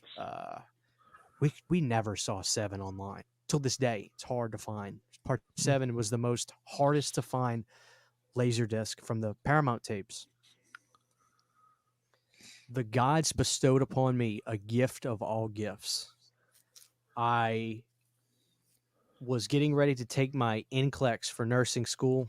I was just so exhausted because you have to just nursing school was, stuffing 10 pounds of crap into a 5-pound bag anyway. It's really like 3.5, 4 years of school crammed into a year and a half. It's just so much work. I'm exhausted. I'm dead tired. I'm just like, oh, I'm so exhausted. This sucks. I'm going to go run by Goodwill because Sydney was wanting Stephen King books at the time. And I was go to Goodwill and I would find some great ones. I go to Goodwill. Mind you, I'd been looking for New Blood for a long time at this point. I go to my local Goodwill, and all of a sudden, the back doors are open where the people were kind of shuffling through stuff, and the workers, the volunteers are going through stuff. My jaw dropped. I looked at a table with records in it, like was like one of the little wood thing, and I was right by the door, and I was like, "That is not the New Blood. There's no way. There's no way." This gentleman's walking through and forth. I said, "Sir, can I ask you something? I'm really sorry to bother you. I may never get this chance again if this is what I think it is. You see that bin right there?" He goes, "Yeah." He goes, "Can you pull up that front thing?" He goes, yeah, it looks like a record of a Jason, whatever. What, do you want it?" And I was like, "Yeah." And I'm not going to say, "Hey, that's a rare laser disc." I mean, it's Goodwill anyway, so they probably would have done nothing. I said, "Yeah, can I please have that?" He goes, "Yeah, just let me price it real quick. Just go tell him $1." And I'm like, "Oh my God." He hands it to me. I have it till this day. I have it in the nicest case you can put a laser disc in. It's it's a 9.5 out of 10 in terms of condition. It is flawless. I'm looking at this thing. I'm in the Bible Belt of Louisiana, and I just found a New Blood laser disc. Mind you, this is the only time I've ever seen a laser disc in a Goodwill till this very day. I walked out of there for $1 buying the New Blood on Laserdisc. My wife, she couldn't believe it. She goes, "Where did you find it? How did you get this? I've been on eBay for days trying to find this for you." I said, "I went to Goodwill and it was in the back." So I will never forget that. Have it till this day. I have every Friday movie on Laserdisc, which are so expensive now. But that has to be the best memory I have with the New Blood, is finding it on Laserdisc at a Goodwill. Uh, It'll never happen again, something like that. it's very cool. Yeah. Very cool. What are we rating it, Nick? Oh my goodness. I'm gonna rate. I'm gonna give it a 7. I don't think it's a bad film by any means, but I'd be lying if I said that I watch it as much as a 2, a 4, a 6. So I'm gonna give it a 7, and I think a lot of that has to do with the ending. It loses me, but I'm gonna go 7. I'm going to go 7 too. Mind you, it's a strong 7. I think it's awesome. It's Kane Hodder. I love Tina. It quite frankly has my all-time favorite non-Jason character, Bad News Cruz. How can you not love Bad News Cruz?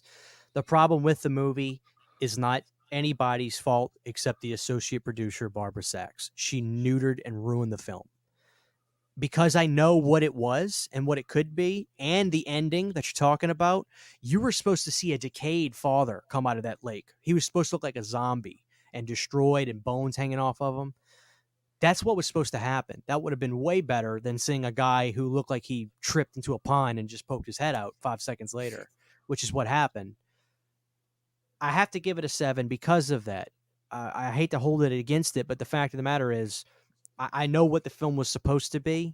We were supposed to see Pamela Voorhees with a little Jason as an apparition for a second. All these amazing things that we didn't get. So, but it's a strong 7. Don't get me wrong, because Bad News Cruz is in fact my favorite non-Jason character. So 7 for me as well.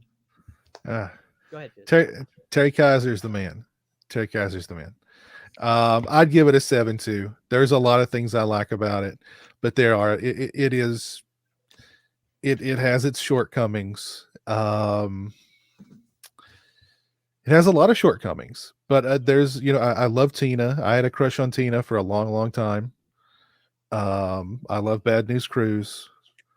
When I think of Jason, I either think of the Part 3 Jason or the Part 7 Jason. That design for Jason that Bickler created is just iconic. That's an incredible look for Jason. And I dig the Carrie versus Jason aspect of it too. You know what I mean? Jason he'd never dealt with that before. And again, Kane Hodder as Jason. That was the first. When I read his name as Jason, it stuck in my head. Whenever I would see Kane Hodder's name, I would recognize it. He's the Jason guy. So I mean, he gave that character a lot of personality. Just the way he stood, the way he breathed, he'd raise his shoulders, the way he'd turn his head, then he'd turn his body. He brought a lot to that character, gave it a personality it never had before. So I mean, I'm giving it a 7. It's flawed, but there's a lot of things I like about it, and it's just got a special place in my heart because it's the first one I ever saw. Mm, lovely. Lovely. There we go. All right, we have made it.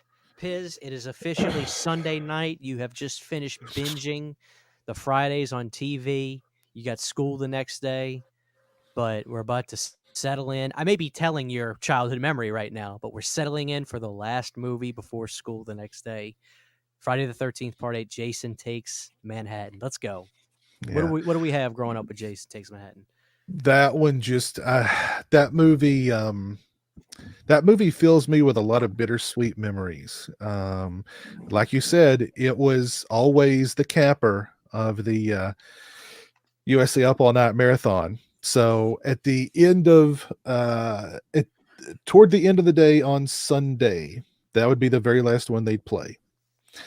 And that The Darkest Side of the Night song would always hit me in the feels because I knew that meant tomorrow's Monday. I'm going right back to school. Damn it. It was like, because whenever I've said this before, but I really can't emphasize it enough. When Friday the 13th, when USA Up All Night would do their Friday the 13th marathons, I had that weekend marked on the calendar, and I looked forward to it like you couldn't believe. I would come bouncing off the bus on Friday afternoon, just so giddy. My whole weekend was set. I'm going to be hanging with Rhonda and Gilbert, but mostly Rhonda and the Friday the 13th movies. But yeah, that Sunday, late Sunday afternoon, early Sunday evening, Part 8 would be the last one they'd play, and The Darkest Side of the Night. I listen to that song now, and I can still feel that bittersweet kind of feeling of like, oh, I gotta go back to school tomorrow. Damn it. Don't know if that's necessarily a memory, but that's just sort of what that's what I think of when I think of Part 8 is the emotions that it elicits, that bittersweet kind of feeling. And it's just every time you watch it now, is it a subdued feeling that you still have? Like It kind of is. It's such a weird movie because it's not a good movie, but it's the end of an era. It's the end of that Paramount era, which was those were the best Friday movies, period. And even though Part 8 is at the low end of those 8, it's still the end of that era. And there's still a lot of things I like about it. Give me Part 8 over Freddy versus Jason, the remake, Jason X, any day. But yeah, it's that whole movie just really, I mean, there's bittersweet feelings attached to that whole movie because it was the end of an era. mm-hmm. And it kind of went out with a whimper almost, A kerfluffle. Mommy. Yeah. And like lightning strikes the Statue of Liberty. What does that mean? What did that have to do with anything? But Jason's coming back as the Statue of Liberty. Oh yeah, I guess. I don't know. The lightning sucked the soul of Jason out of the Statue of Liberty. I don't know. Great stuff, man. Nick, what about you? Memories of Jason Takes Manhattan.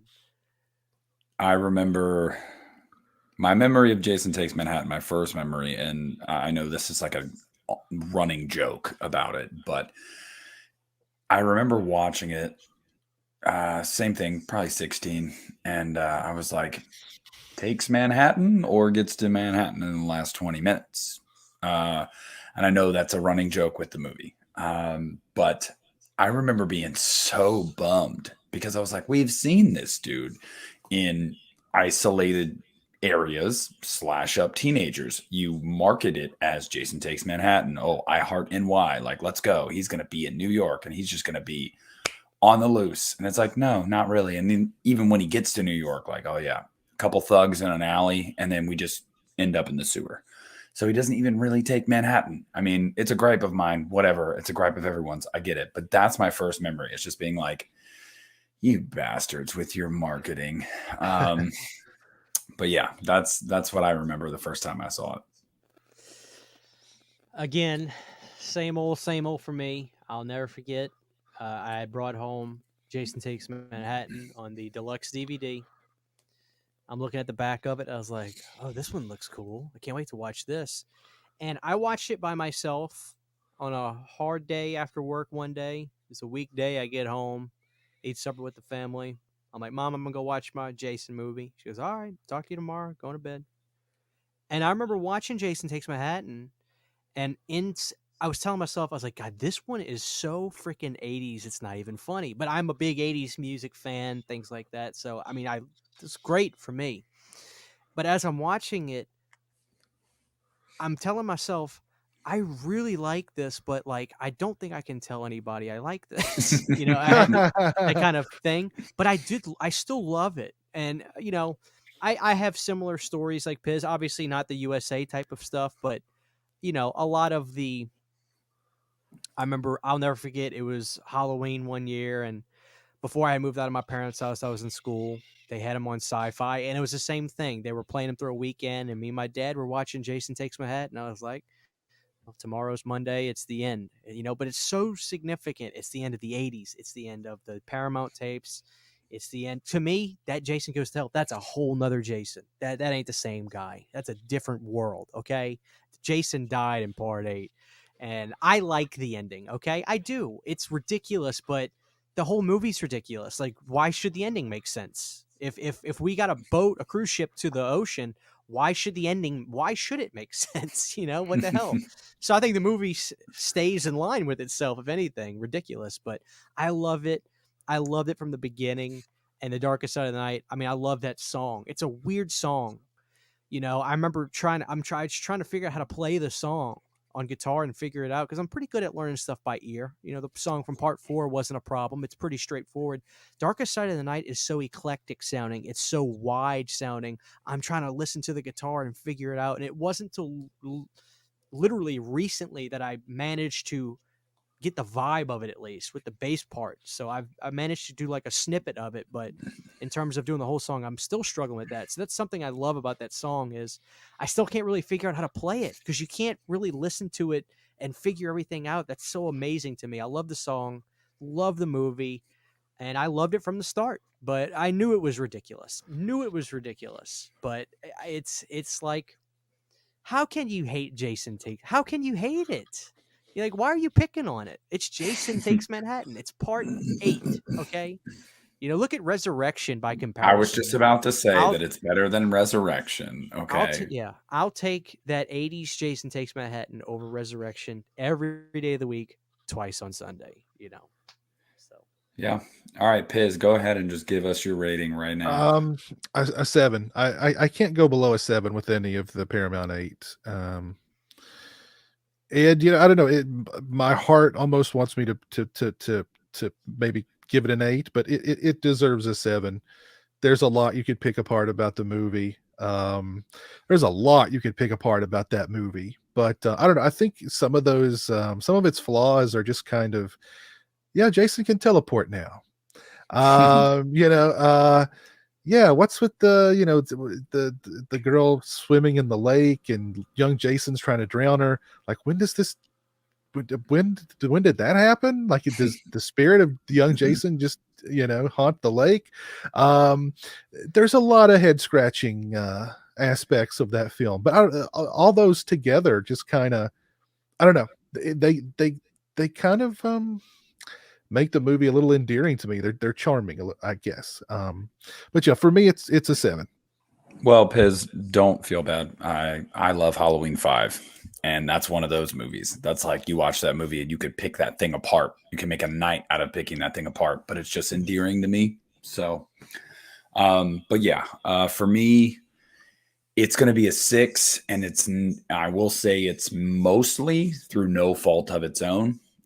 This is the movie, in my opinion, that I noticed the MPAA's interference the most, where you'll see a kill happen, but you won't see it really happen. Like, for example, when he throws the dude onto that, I don't even know what it's called, on the Yeah. poles or whatever, you see him throw him and you see like his legs and his bottom half of his body, but you don't see it pierce his body when he does it, or when he grabs, the lava rock and goes to put it through the dude's chest. And as soon as he does that, they kind of cut away from it and they show you the aftermath, but there's like no blood. You didn't get to see that brutality in the movie. So for me, it's because of the interference. If you would have gotten the gore and you really could have gotten those kills, because there are some gnarly kills in this movie that could have been so much better if they'd been able to show all of it. And also, it's just the ending. I mean, Christian, I totally agree. You're like, well, the movie's been weird this whole time. Why should the ending be any different? I agree with that argument. I do. But I remember when I'm watching it, I'm just like, what the hell just happened? But I will say too, to your point, you want to talk about part 8s in horror franchises? Yeah, it's no Halloween Resurrection. We'll say that right now. So it's endearing, and so I'm going to give it a 6. But like I said, I don't think it's the fault of really those who made the movie. Yeah, and I'm actually going to give it a 6 as well.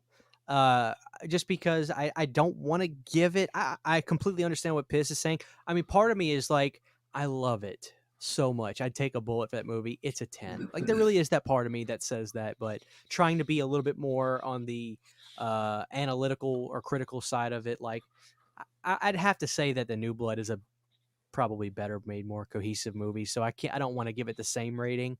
But at the same time, there are things I love about it more than the New Blood, quite honestly. But I'll stick with the 6, okay? I'll give it the 6. It's the lowest. 6 is the lowest rating I've gone. I think that's the lowest rating period we've had. So that's amazing.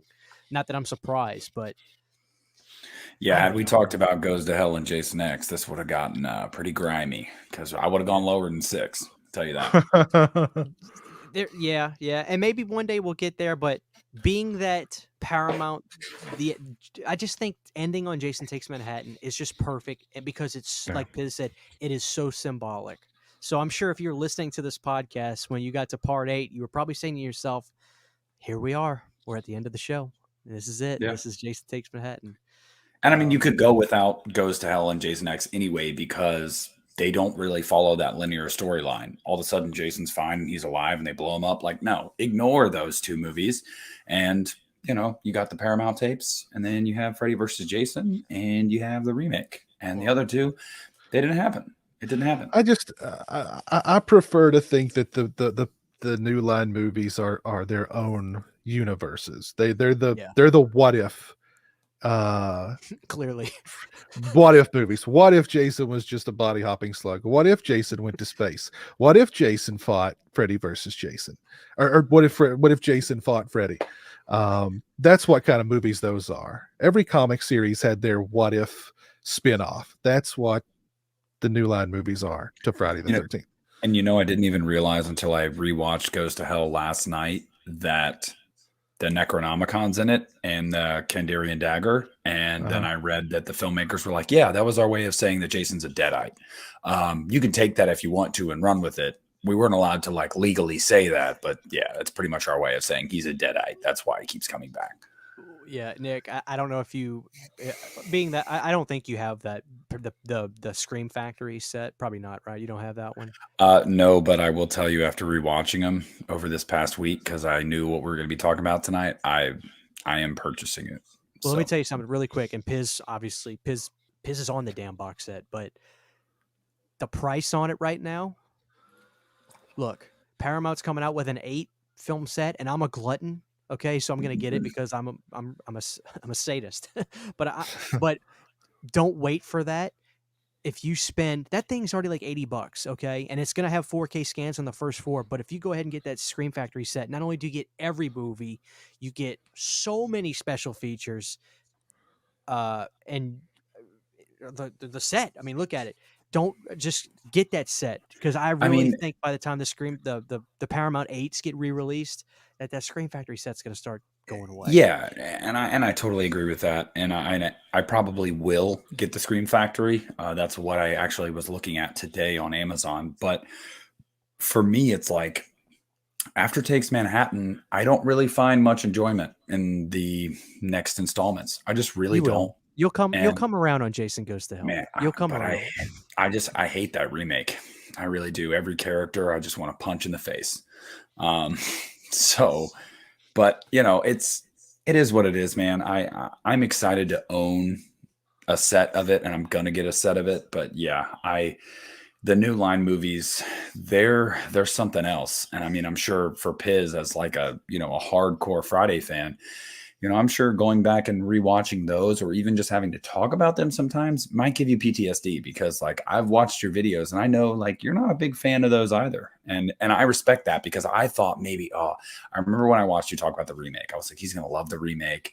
And I hate the remake. And I remember you not being kind to the remake. And I was like, thank you. Like a Friday fan that goes, hey, part of the charm of these earlier Friday movies was you didn't hate all the characters, and in the remake, Right. you hate everyone.